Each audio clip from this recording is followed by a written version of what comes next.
Hi, my name is Melody, and I'm okay.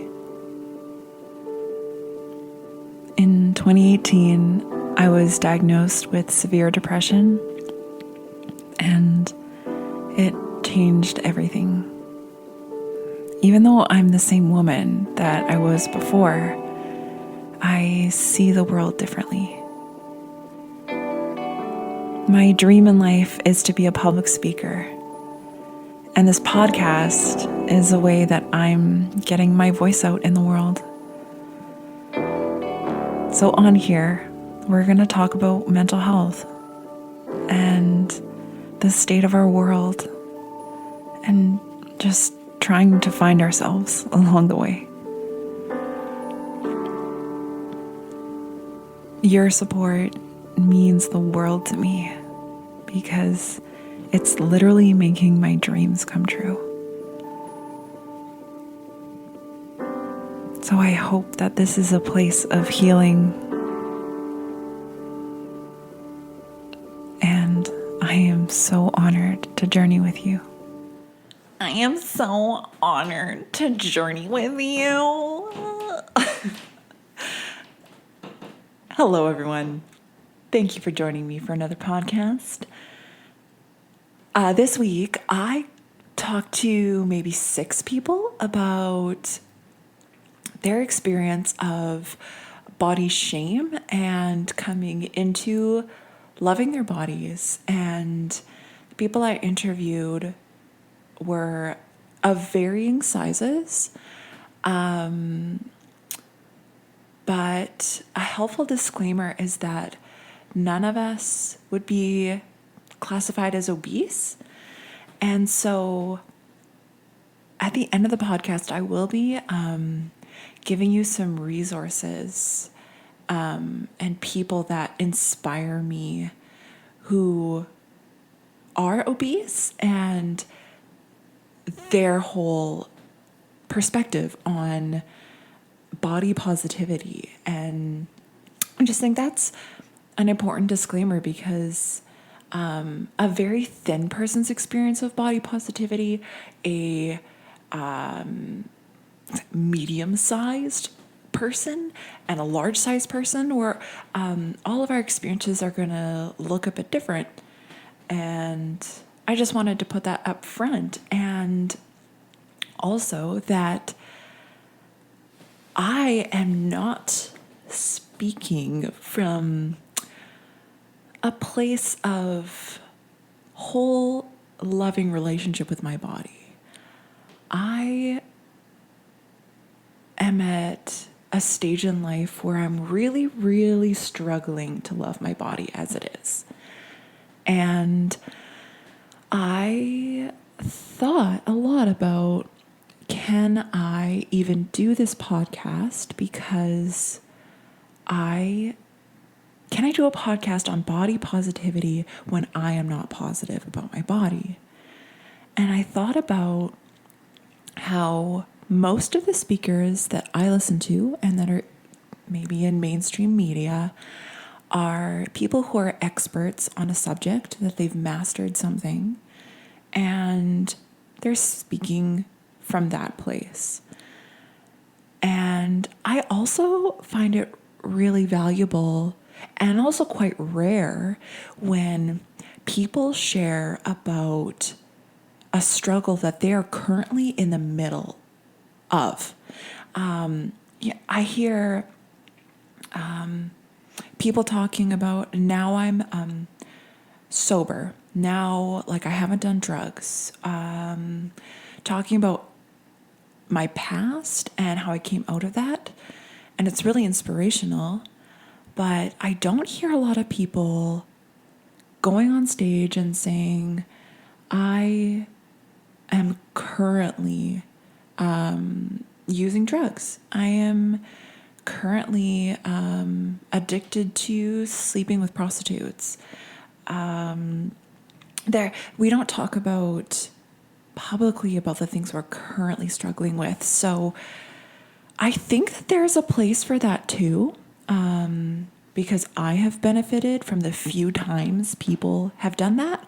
So I thought, I'm going to interview people who I see as coming out of body shame, but people also came to me that are right in the middle of it. And I just resonated so much with their stories. So I also want to put that up front, that I'm not speaking as an expert of body positivity. I am speaking as a learner and,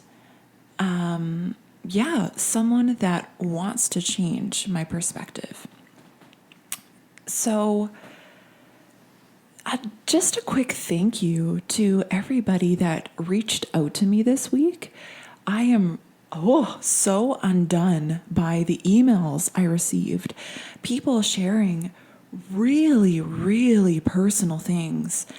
And I am so, so honored that you would share those things with me. That's why I'm here, that on earth. That's why what brings me the most life is somebody opening up and feeling like I'm a safe enough place that they can share that with me. So I can't thank you enough. I honor you, and my goal here is to share people's stories accurately and beautifully. So if I ever misrepresent you, or you would, rather me frame it in another way, I hope that I am a safe enough and approachable enough person that you can please send me a message, call me out, and I would, more than anything, I would totally re-record a podcast, because my goal as a journalist, as an interviewer, is to represent the people, stories who I've heard well and accurately. So and on this podcast, I will share stories, poems, experiences that I might not agree with, but that's part of accurately representing the people who I'm listening to, is sharing their perspective. So you'll be able to kind of feel out where I'm coming from, but I hope that I can still have a variety of voices on here. So let's get into it. And so I think most of these podcasts will kind of give you an outline of where I'm going, because I just appreciate where my speaker is taking me, because I want to take you on a clear and concise journey. I'm going to open with a poem that a friend sent me. I'm hoping to incorporate more arts into these podcasts because I'm an artist and I just love that. We're going to talk about the struggle of loving your body, the victory over body shame, an apology to myself, and talk about a resolution for where do we go from here. So let me begin with a sonnet by an anonymous author, and it's called Body Image. I'll read it twice for you to really absorb what it's saying. I find when looking upon myself that I'm offered no great reward or prize. Rather, I pass by mirrors with stealth, or hastily avert my eyes. But when I must prolong my gaze, cruel feelings of disgust will rise. I see the lines, fat and skin I must raise, or with layers of cotton shroud or disguise. I grimace at my reflection and scowl at my outward form, an unsavory size.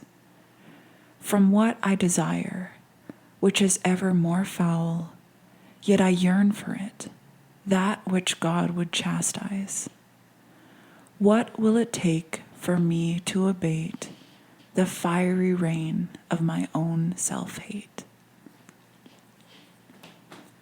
One more time, this is Body Image, a sonnet by Anonymous. I find when looking upon myself that I'm offered no great reward or prize. Rather, I pass by mirrors with stealth, or hastily avert my eyes. But when I must prolong my gaze, cruel feelings of disgust will rise. I see the lines, fat and skin I must raise, or with layers of cotton shroud or disguise. I grimace at my reflection and scowl at my outward form, an unsavory size. From what I desire, which is even more foul, yet I yearn for it, that which God would chastise. What will it take for me to abate the fiery rain of my own self-hate?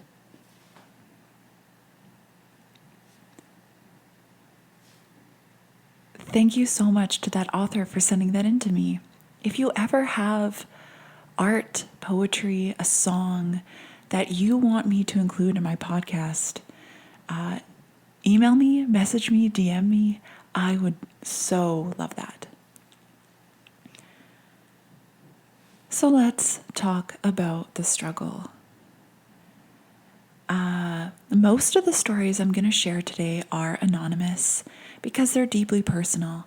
And so as you're listening to this, perhaps don't try to figure out who is saying these stories, but just hear them for as they are, and maybe how you can see yourself in these stories, or what you would say to this person. The first story describing the struggle of body image.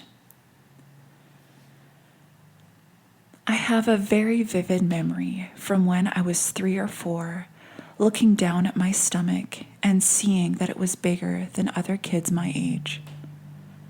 My mom was pregnant, or had recently been pregnant with my brother, so I just naturally assumed maybe I had a baby in my tummy too. The logic of a child. When I brought this to my mother's attention, I was corrected. There was no baby, it was just my tummy.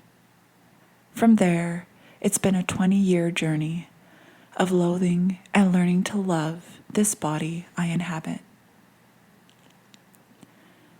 I had nothing to really hold in my stomach.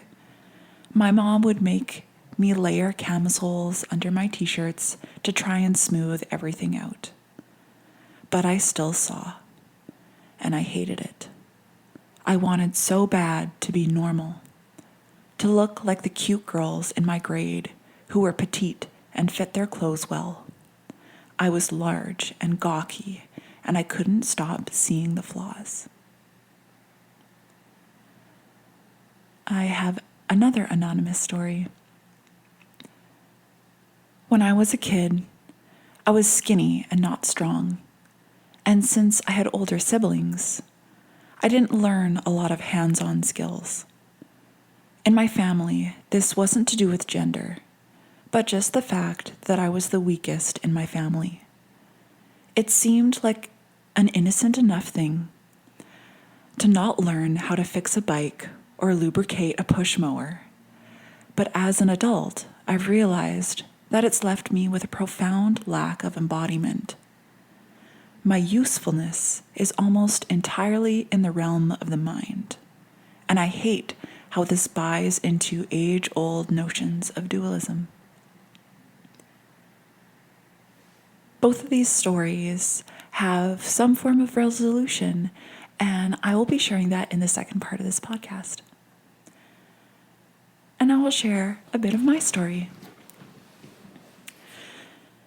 I have always been tall, always been bigger than my peers.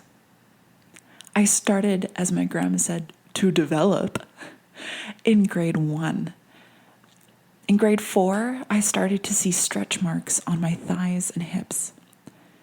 By grade 6, I was a 34B.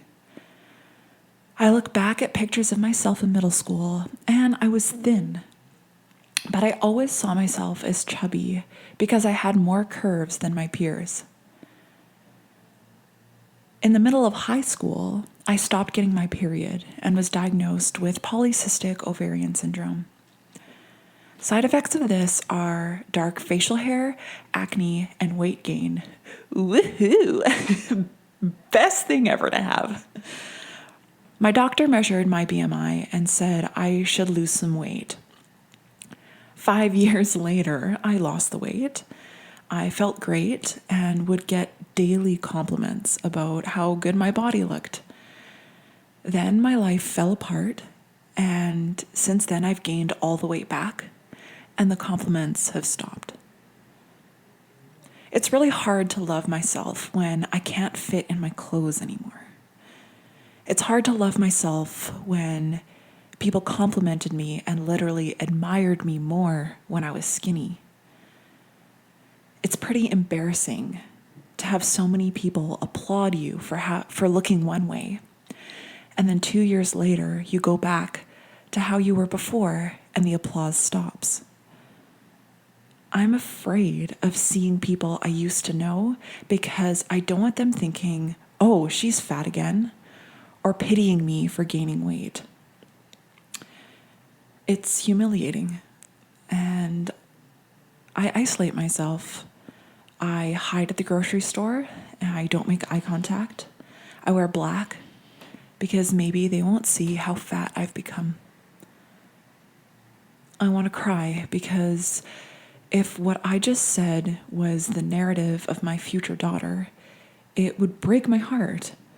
If my future daughter looked like me, I would think she's the most stunning woman alive. But I can't do that for myself. I haven't done that for myself, but I want to.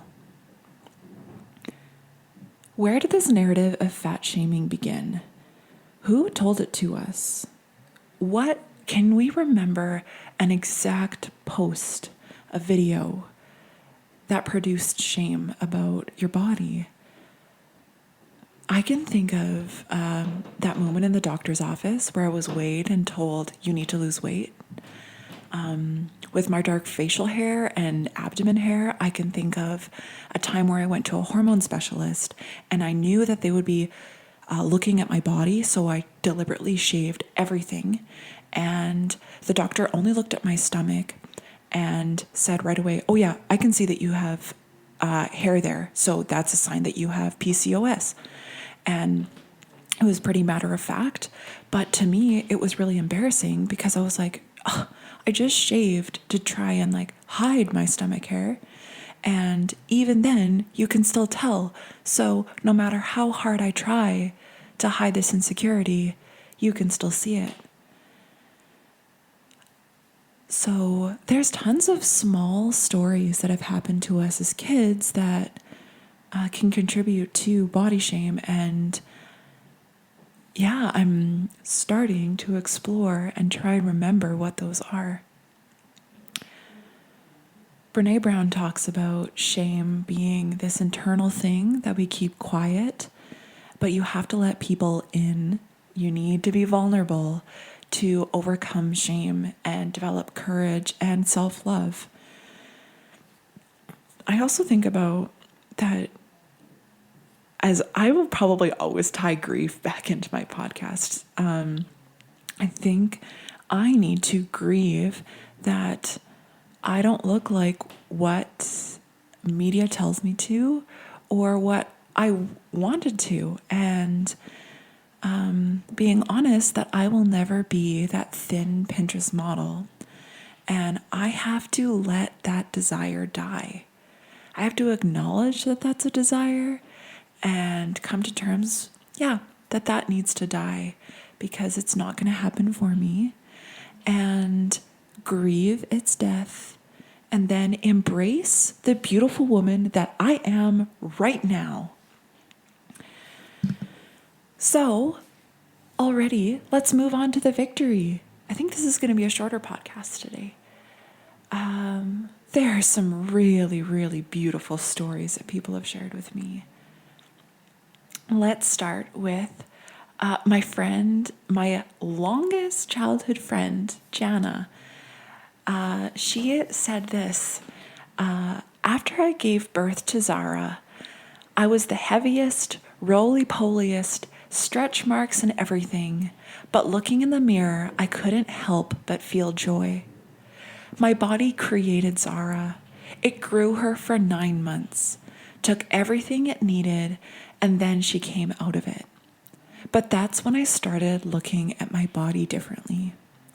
I definitely struggle with it a lot, but I remember what it brought. This reminds me of, I've been following Colleen Ballinger's Pregnancy and Parenthood. She's Miranda Sings, and it's been really beautiful to watch her evolution of her relationship with her body, and because it's changed a lot with getting pregnant and postpartum, and it's really cool that I see a number of the mothers that I follow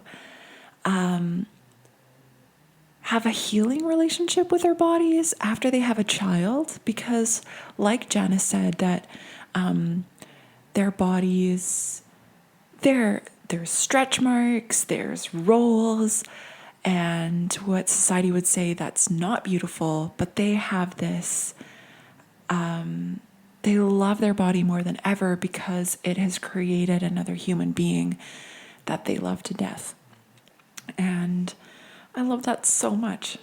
Another story of transformation from someone who would like to be anonymous.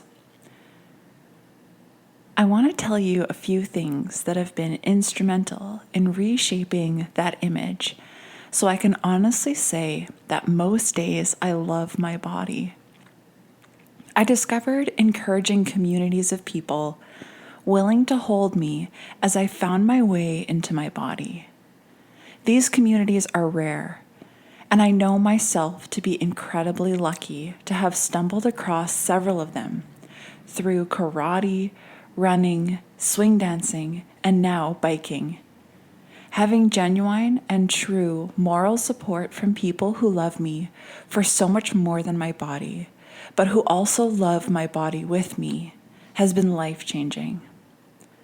I don't know if there has been a specific turning point, except that I decided I was going to trust that my body is good, and around the same time found myself in a romantic and sexual relationship with an incredible person who genuinely loved my body with me, and I got to genuinely love his.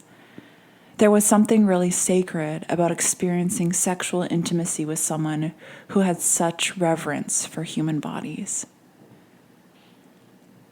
A second anonymous person. When I was in the deepest pit, I craved anything to pour myself into. Eventually, I discovered makeup, and I used it to create. I would paint myself, not to cover, but to express. It wasn't makeup to me. It was a medium to create art.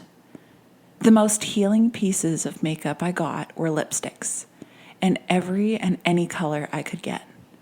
Blues, purples, greens, blacks, grays, reds, literally any color. Adding wild color to my lips, which were and still are my favorite feature, started to make me feel comfortable in my skin. It was a variable that I could control, and that people would call me out on. But whenever that feedback was positive or negative, I noticed I didn't care, because I was picking the colors. So all that mattered was that I felt good. Another strangely healing process for me was having my gallbladder removed. All of a sudden, I had 4 new scars across my abdomen that I had to get used to. I was so nervous that a potential partner wouldn't be attracted to me with these scars. But over time, I came to appreciate them. They became a reminder to listen to my body. I was now an organ down, so we, my body and I, had to work more in tandem to eat better and work harder. I still struggle hard with my body, and it's a day-to-day struggle, but I'm learning. A third anonymous person talks about how when she's in her room at the end of the day by herself and she's naked, she loves herself. She feels confident. And that's the starting point. But then when she goes outside, she gets anxious about what other people are going to think. And nervous about the clothes that she wears and the clothes that she would like to wear that feels like she expresses herself the best, that society would look down on her for that. And she's worried about what they would think. But at the core, when all the stories and all the people have gone to bed, she loves her body. Having a good friend group has also helped her self-worth. When hot friends would say she's hot, that meant a lot to her. Because she goes, I wouldn't even think that you would be friends with me because you look like the cool kid and would be in a group that I wouldn't be with. But not only are you my friend, but you're saying that I'm beautiful. And that's meant a lot. Even the thing of her sister spanked her butt once and said something like, that ass. And she never really thought she had a butt. And that, I mean, careful when you touch people, but that interaction was actually encouraging for her. And strangely empowering. But please don't go around spanking people. So the question is, what makes you feel desirable? For one of my friends, if she's had a successful day at work, she feels more beautiful. But a bad day at work decreases her self-image. Another friend finds working out makes her feel better, not because she's getting thinner, but because she's taking care of her body. For me, when I wear crazy outfits, I feel desirable. When I express myself through clothing, a funny haircut, I feel like I'm just being myself and authentic, and I love that. My friends and I talked about some positive role models that we look up to for body image.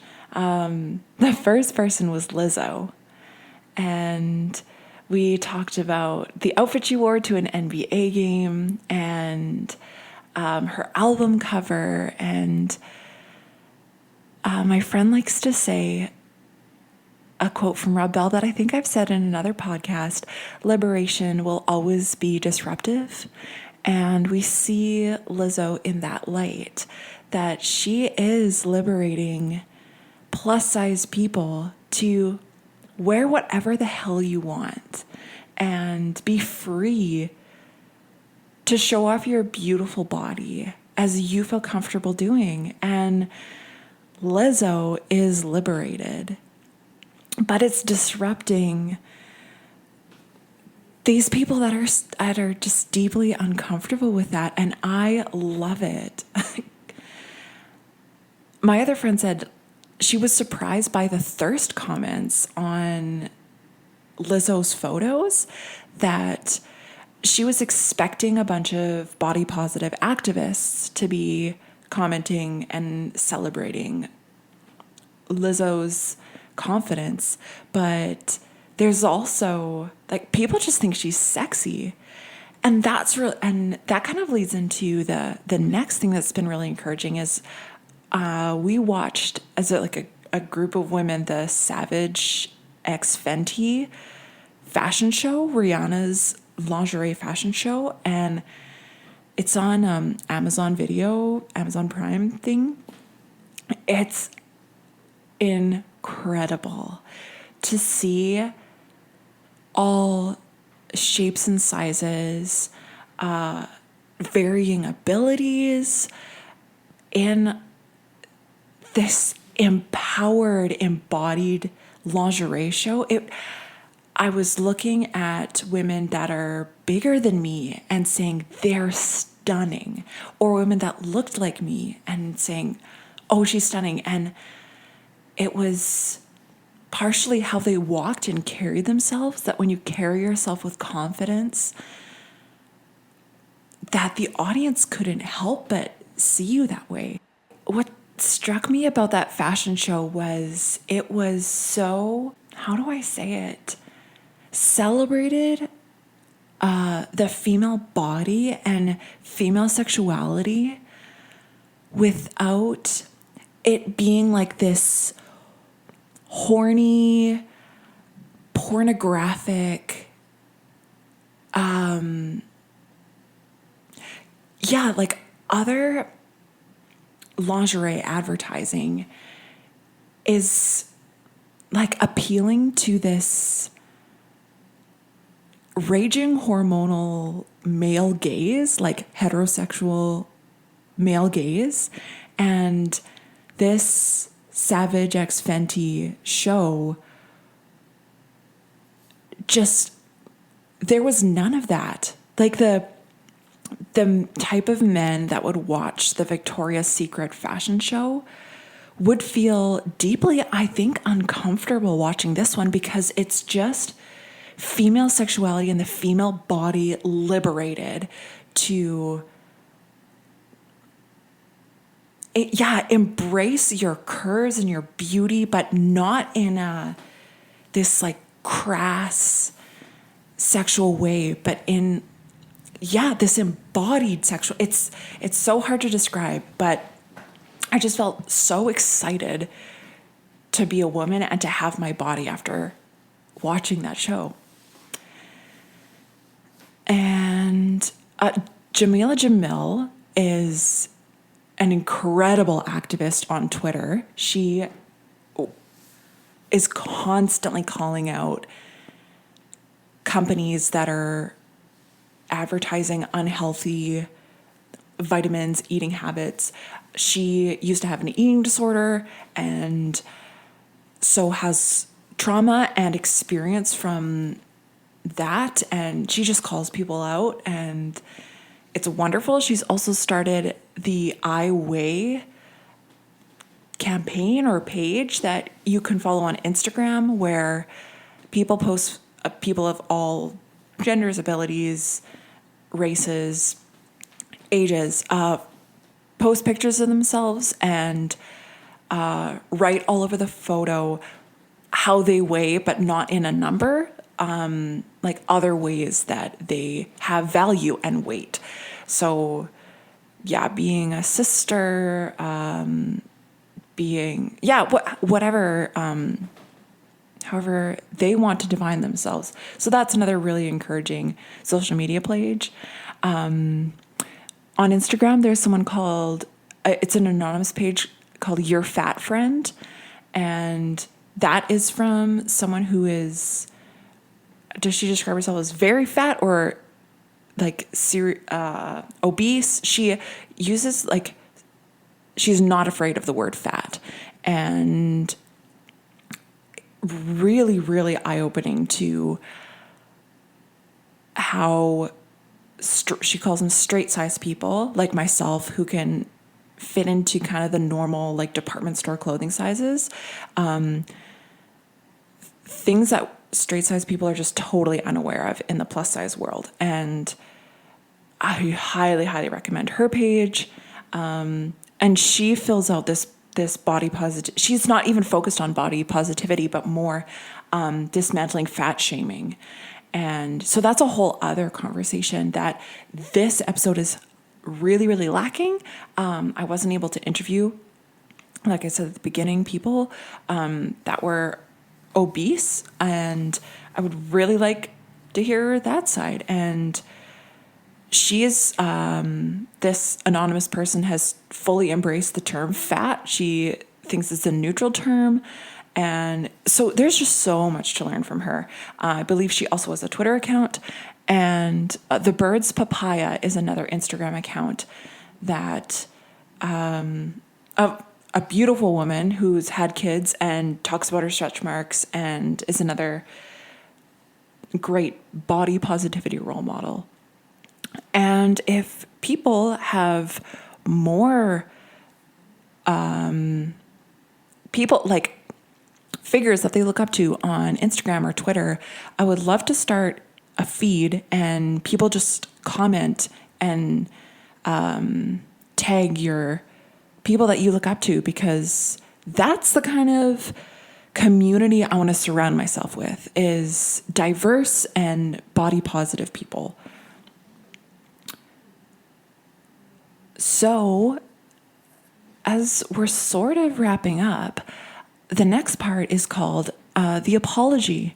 So with thinking about coming from the struggle that I've had with my body and still have, then hearing some stories of victories, I wrote a poem apologizing to my body.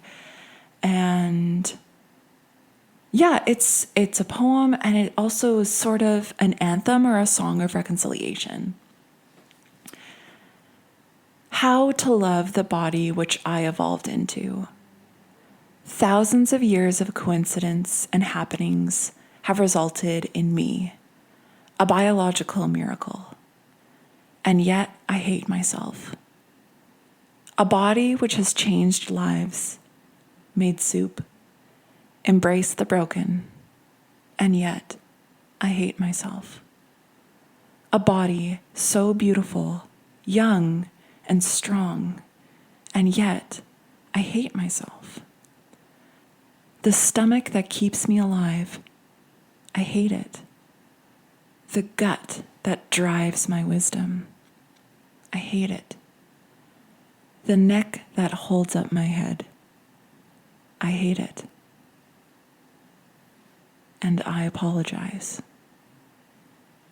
I hate something so good, so kind. I treat her like trash, a grave injustice. How can I authentically bring wholeness to others if I'm constantly beating up the vassal that brings the healing in the first place? I'm sorry, me. I am wrong. I am innocent, and yet I blame myself, hate myself, and hurt myself. Would I forgive myself?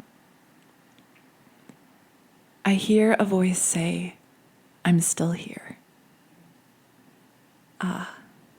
Yes, I am.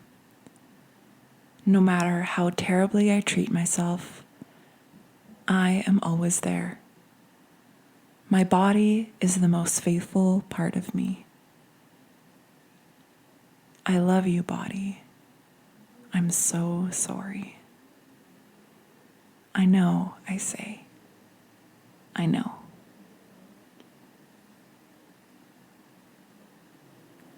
So as the new year is coming quickly, my resolution that I think I'm doing with my best friends is to love my body as it is. Not for what it could be, not for what it will be, or not for what it was. It goes totally against the resolution of I'm going to lose weight or I'm going to gain muscle or whatever. It's that it has nothing to do with the physicality, like what my body looks like. That is not a goal. It's that I will love my body. I think after all of this, what stood out to me was that being body positive doesn't mean you never struggle with how you look. It doesn't mean you never have a negative thought about yourself. But for me, the body positivity that I want to strive for in 2020 is that, like my friend, I want to be able to say to my naked self, I love you. You're hot and I want you. It seems that for a lot of us, body positivity isn't actually about our body, but it's about how we see it. So my beautiful friends, I hope that in this new year, we can all surround ourselves with body positive and body loving people and influencers so that we can love ourselves as we are right now and stop this endless cycle and lie that we will love ourselves when blank, when we lose this much weight, when I dye my hair, when I have this or this. But we grieve for the loss of what we wish was so that we can face what is right now and love that. So thank you for listening. That is this week's podcast. Bye.